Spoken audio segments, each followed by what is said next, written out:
In today's video, we are going to discuss and interpret about Great Depression and what are its effects on Indian economy. Actually, we have to deal with what are the effects of Great Depression in Indian economy. But in order to understand it holistically, it is imperative to discuss about what is Great Depression, what were its causes, and how it affects the global economy at that time, 1929. If we talk about the present scenario, the pandemic, we know the situation is somehow similar.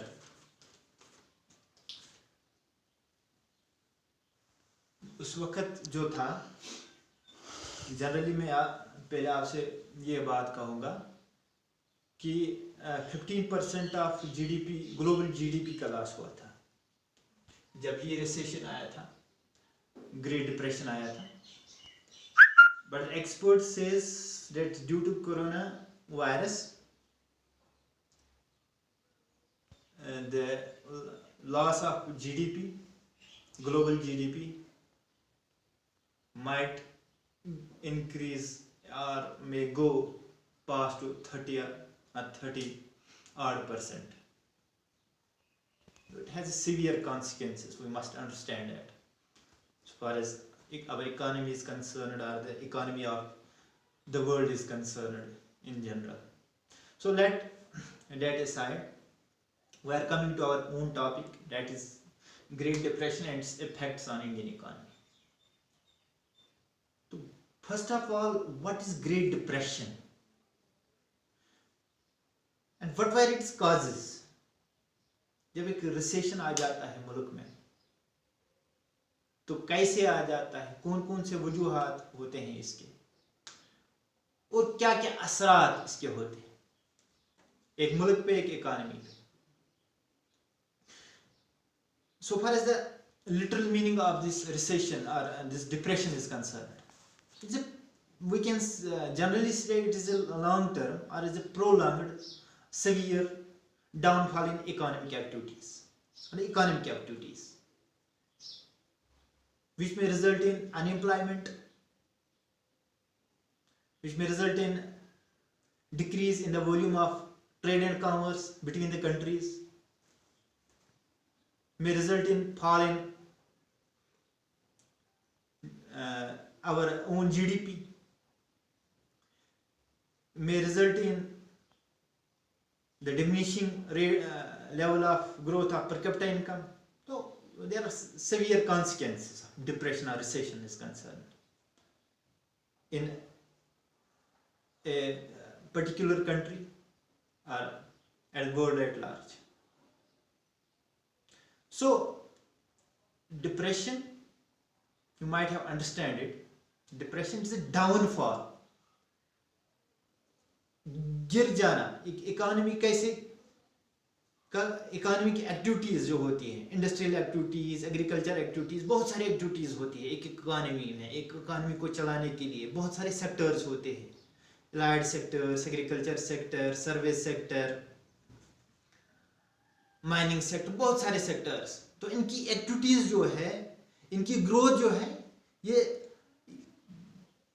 U turn लेती है. That means ये आहिस्ता आहिस्ता इनकी growth कम हो जाती है, तो economy में recession आ जाता है, डिप्रेशन आ जाता है. तो लेकिन किन कारणों से, किन वजूहात से ये इनकी एक्टिविटीज गिर जाती है, कौन कौन से ऐसे काज होते हैं. तो अलग अलग टाइम पे अलग अलग काजेस. इस वक्त पेंडेमिक का काज चल रहा है, तो उस वक्त कुछ अलग काज थे. तो ग्रेट डिप्रेशन को समझने के लिए उसके काजेस समझने हैं पहले. तो वापस आ जाते हैं अपने टॉपिक. तो सबसे बड़ा जो काज था उस वक्त का, जो रिसेशन आया था पूरी दुनिया में, वो था crash of stock market. I do not understand कि stock market it is related to financial literacy, stock market financial literacy. तो इस चीज़ को समझना बहुत ज़रूरी है in order to understand the great depression. अगर stock market how it functions, what is the stock market, अगर ये चीज़ हमको समझ नहीं आई तो I could not understand it. We will understand, or we can analyze the Great Depression or its effects in a better way. So, for this question, we have to understand the stock market, how it functions, and unfortunately how it got crushed, it got down, fallen. So it is necessary and imperative for us to understand the stock market. तो उस वक्त जो था stock market USA start हुआ था great depression, तो आहिस्ता आहिस्ता फिर दूसरे मुल्कों में इसके असरात पड़े। तो स्टॉक मार्केट क्रश होना, इकोनॉमिक एक्टिविटीज़ का डाउनफॉल होना, ये सब चीज़ें आपस में रिलेटेड। स्टॉक मार्केट हम इस तरह से समझेंगे, एक जैसे फॉर एग्जांपल हम अपनी कंट्री की बात करेंगे, यहाँ पे हमारा Bombay stock exchange, national stock exchange, दो बहुत बड़े स्टॉक एक्सचेंज हैं। इन स्टॉक एक्सचेंज में क्या होता है, बहुत जो बड़ी बड़ी कंपनियां होती है इन स्टॉक एक्सचेंज में होती है के साथ ये इनका रिलेशन होता है। जैसे हम महिंद्रा एंड महिंद्रा देखते हैं, बहुत बड़ी कंपनी है, L&T बहुत बड़ी कंपनी है, टाटा ऑटोमोबाइल ये कंपनी है, बहुत बड़ी, इसी तरह की बहुत बड़ी बड़ी कंपनियां होती हैं। तो असल मकसद है हमारा स्टॉक मार्केट को समझना और स्टॉक मार्केट का क्रश होना। तो कैसे हम समझेंगे, तो फॉर एग्जांपल कोई कंपनी है, जैसे मैंने कहा कि एक स्टॉक मार्केट में बहुत सारी कंपनियां इनलिस्ट होती है, बड़ी बड़ी कंपनियां। तो यहाँ पे स्टॉक मार्केट की गिरावट कैसे हुई, कैसे इसने पूरी दुनिया को अपने लपेट में लिया, ये चीज़ हमारे लिए समझना बहुत आम है। कोई कंपनी है, मानो एक्स कोई कंपनी है और इसकी एनुअल टर्न ओवर जो है, इसका नेटवर्थ वैल्यू जो है 1 करोड़ रुपया है। मान लेंगे फॉर एग्जांपल, इमेजिन कर, तस्वर करते हैं 1 करोड़ रुपया, कंपनी ठीक तरह से चलती है, अच्छी तरह से चलती है। अब इसका प्रोमोटर जो है, प्रोमोटर मीन्स कंपनी का जो मालिक है, ये अब इस अपनी कंपनी को 1 करोड़ से बढ़ाकर 1.5 करोड़ तक लेना चाहता है। अब 1 करोड़ की ऑलरेडी इसके पास 1 करोड़ की ऑलरेडी ये नेटवर्थ है, टोटल नेटवर्थ है। अब इसको कितने रुपए की जरूरत पड़ती है 1.5 करोड़ के लिए? 50 लाख रुपया, 50 lakhs। तो अब ये 50 लाख रुपए ये जो प्रमोटर है, इस कंपनी का मालिक जो है, ये कहां से लाएगा ताकि अपनी कंपनी में इन्वेस्ट करके अपनी कंपनी को ये ग्रो करे? तो इसके पास 2 रास्ते होते हैं, या तो ये बैंक के पास जाएगा या ये लोगों के पास जाएगा। बैंक के पास जाएगा, हम ऑलरेडी पता है हम सबों को बैंक के अपने टर्म्स एंड कंडीशंस होते हैं। वो अगर किसी को लोन देता है तो ऑलरेडी वहां पे इंटरेस्ट रेट जो होती है वो डिफाइंड होती है। तो प्रमोटर को ये चीज पता होती है कि अगर कल को हमारी कंपनी में कुछ गिरावट आ जाती है तो ये 5 करोड़ रुपया या 50 करोड़ रुपया या ये 50 लाख रुपया, ये हमें बैंक को वापस करना है। इस पे इंटरेस्ट भी चढ़ेगा। तो प्रमोटर को ये बात जब पता होती है, वो बैंक के बजाय लोगों से पैसा हासिल करता है। बैंक के बजाय कहां से पैसा हासिल करना शुरू करता है? लोगों से। तो अब ये कंपनी के शेयर्स जारी करता है, कंपनी के शेयर्स जारी करता है। अलग अलग वैल्यू होती है शेयर्स की। 1000 रुपए की शेयर्स होते हैं, 500 रुपए के भी शेयर्स होते हैं, लाख रुपए के भी शेयर्स होते हैं, अलग अलग शेयर्स होते हैं। जितना पैसा प्रमोटर को जरूरत होता है उसी हिसाब से, जितना ज्यादा पैसा जरूरत हो उसी हिसाब से शेयर्स जारी करता है। तब लोग उन शेयर्स को खरीदते हैं। जब लोग उन शेयर्स को खरीदते हो, जब और कंपनी को अगर मुनाफा आ जाता है, कंपनी प्रॉफिट में चली जाती है, शेयर होल्डर्स जिन्होंने इस कंपनी के शेयर्स खरीदे हुए होते हैं उनको भी प्रॉफिट मिलता है उसी हिसाब से, उसी परसेंटेज के हिसाब से, क्योंकि वहाँ पे उसी तरह से टर्म्स एंड कंडीशंस डिफाइन होते हैं। और बैंक के अलग, जिस तरह मैंने ऑलरेडी आपको बताया कि बैंक के अलग टर्म्स एंड कंडीशंस होते हैं। तो शेयर होल्डर्स जो अब इस कंपनी के हिस्सेदार बन चुके होते हैं, उनको भी उसी मार्जिन से अब वो प्रमोटर या कंपनी, हम कहेंगे कि एक तो अपना पैसा वापस करती है और ऊपर से प्रॉफिट परसेंटेज भी। लेकिन अगर इस कंपनी को यहां पे लॉस हो जाता है, घाटा पड़ता है, अगर हम मान के चलेंगे किसी शेयर होल्डर ने 1000 रुपए का शेयर खरीदा था, 1000 रुपए के 10 शेयर्स,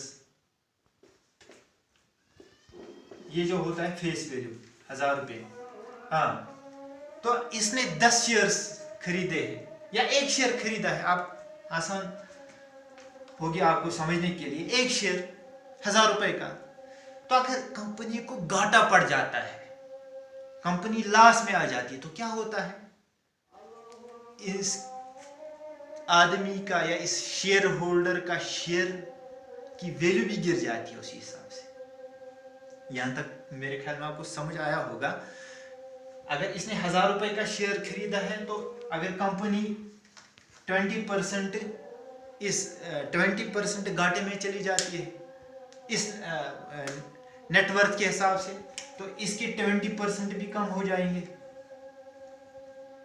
अगर ये 1000 रुपए यहाँ इसको 800 रुपए मिलेंगे, कहीं को बात 700 भी, यहाँ 500 रुपए भी, इतने शेयर्स का वैल्यू भी यहाँ तक भी गिर जाता है। बहुत जिस तरह उछाल होती है स्टॉक मार्केट में कभी कभी, तो वहाँ इसका डाउनफॉल भी हो जाता है। तो बहुत सारे रीजन है, ज्यादा हम डीप नहीं जाएंगे इसमें, अपने टॉपिक के अंदर ही रहेंगे। तो स्टॉक मार्केट इसी तरह से फंक्शन करता है। स्टॉक मार्केट जो है, जो हमारे यहाँ स्टॉक मार्केट है, बॉम्बे स्टॉक एक्सचेंज जो है, या निफ्टी नेशनल स्टॉक एक्सचेंज जो है, ये चीज़ें इसी तरह फंक्शन करते हैं।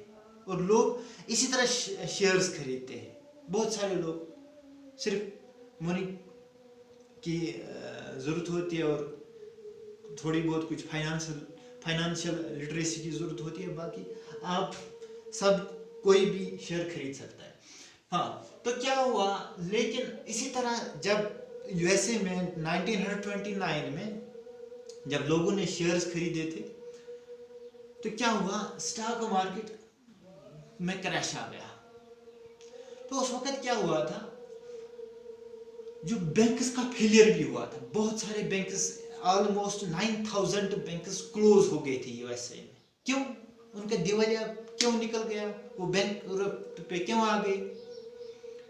बैंक्रप्सी पे इसलिए आ गए क्योंकि आम लोगों को आसान शराइत पे, आसान इंटरेस्ट रेट पे उन्होंने पैसा दिया था ताकि वो स्टॉक एक्सचेंज में लगा सके, शेयर्स खरीद सके, उनको भी नफा होता, आम आदमी को भी नफा हो जाता। लेकिन ऐसी बात बनी नहीं।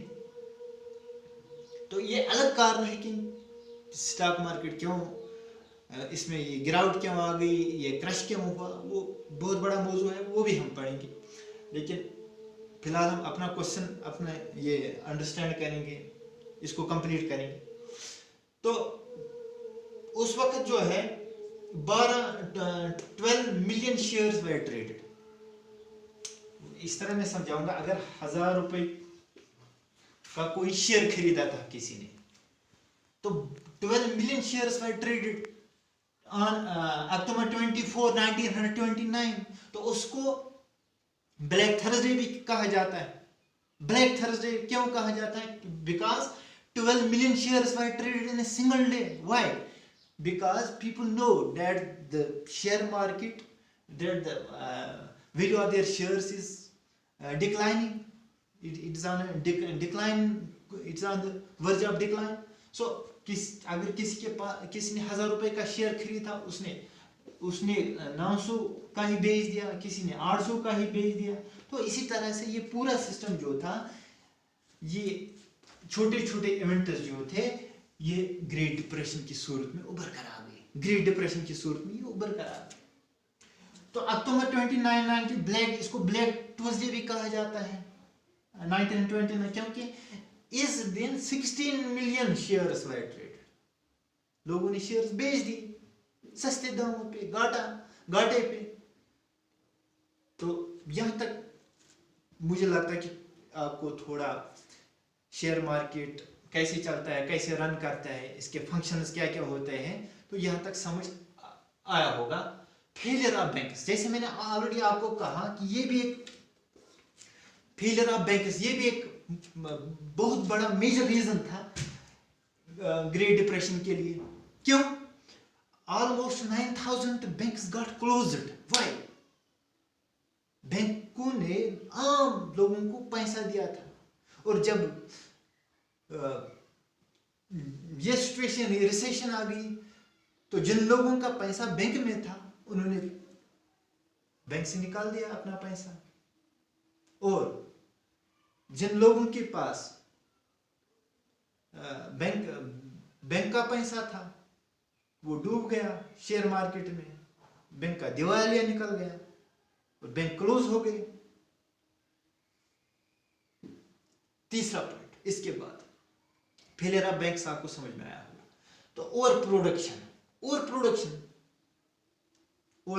आप कहेंगे, अगर ओवर प्रोडक्शन है तो गिरावट कहां से? अगर ये सप्लाई ज्यादा है चीजों की, तो डिमांड में इम्बैलेंस कैसा? तो इस चीज को भी समझना थोड़ा जरूरी बनता है यहाँ पे।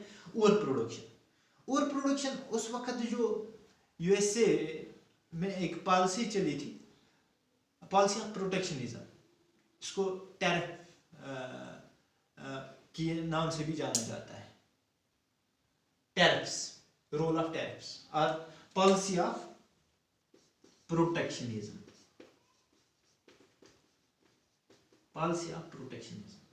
तो क्या होता है इस टैरिफ लगाने से, या इस पॉलिसी ऑफ प्रोटेक्शनिज्म क्या होता है? ये जो ट्रेड एंड कॉमर्स होता है, ये रुक जाता है। जब trade and commerce across the borders रुक जाता है, तो नेचुरली क्या होता है? तो नेचुरली डाउनफॉल आ जाता है, गुर्बत आ जाती है, पॉवर्टी मुल्क में आ जाती है, इंडस्ट्रियल ग्रोथ रुक जाता है, इंडस्ट्रियल इन्वेस्टमेंट रुक जाती है, लोग गरीब हो जाते हैं, मुल्क पूरी तरह से इसकी इकानमी बैठ जाती है। तो ये पॉलिसी ऑफ प्रोटेक्शनिज्म, ये मुल्क क्यों लगाते हैं? ये एक्सपोर्ट्स पे, इंपोर्ट्स पे, एक्सपोर्ट्स पे लगाया जाता है। हाँ, अगर कोई एक मुल्क इस पॉलिसी के हिसाब से चलता है, तो दूसरा मुल्क मजबूर हो जाता है, क्योंकि उसको अपनी इकानमी बचानी है, अपनी डोमेस्टिक एक्टिविटीज बचाने हैं, अपनी डोमेस्टिक इंडस्ट्रीज बचानी है। तो क्यों पॉलिसी ऑफ प्रोटेक्शनिज्म? तो क्यों इससे और प्रोडक्शन हुई? जब यूएसए ने टैरिफ लगाए दूसरों के गुड्स पे, बाकी मुल्क के गुड्स पे जो उसके टेरिटरी के अंदर आ जाते थे, बाकी मुल्कों ने भी टैरिफ लगा दिया उनके गुड्स पे। वजह क्या थी? तो बाकी मुल्कों ने यूएसए के गुड्स जो थे वो खरीदना बंद किया, उनकी ग्रोथ स्लो हो गई, तो ओवर प्रोडक्शन हुई मुल्क में। फॉर एग्जांपल, प्राइसेस डाउन हो गए, प्राइसेस स्लैश हो गए, प्राइसेस गुड्स के कम हो गए। अगर फॉर एग्जांपल मैं कहूँगा कि अगर डोमेस्टिक में, अगर हमारी कंट्री में 10 लैपटॉप की ज़रूरत है, वहाँ पे 100 लैपटॉप मौजूद थे, तो प्राइस का यकीनी तौर पे प्राइसेस कम हो जाएंगी गुड्स की। तो और प्रोडक्शन की वजह से ये भी एक बहुत बड़ा फैक्टर था किसमें, ग्रेट डिप्रेशन में। तो रोल ऑफ टैरिफ्स, टैरिफ समझ में आया होगा। हाँ, जैसे कि मैं आपको पहले ही बताया, वर्ल्ड जीडीपी फेल बाय 15%। और इमरजेंस ऑफ जो सेकंड वर्ल्ड वार था 1939 से लेकर वो 42 तक, ये भी एक जो काज था वर्ल्ड वार, सेकंड वर्ल्ड वार जो शुरू हुई, उसका एक बहुत बड़ा जो काज था ग्रेट डिप्रेशन ही था। अभी बाउंड्री से बाहर नहीं जाएंगे, अपने टॉपिक पे रहेंगे। हाँ, तो इसके बाद यहाँ पे तक हमारा ये ग्रेट डिप्रेशन क्लियर हुआ, मीनिंग ऑफ ग्रेट डिप्रेशन, इसके काजेस क्या थे। अब इसके इफेक्ट्स जानते हैं,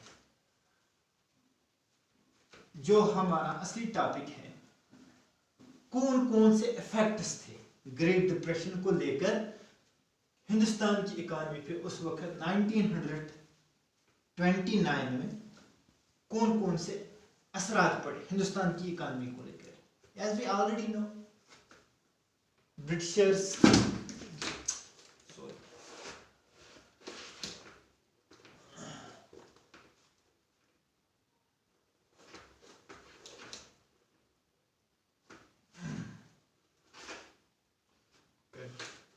Good one.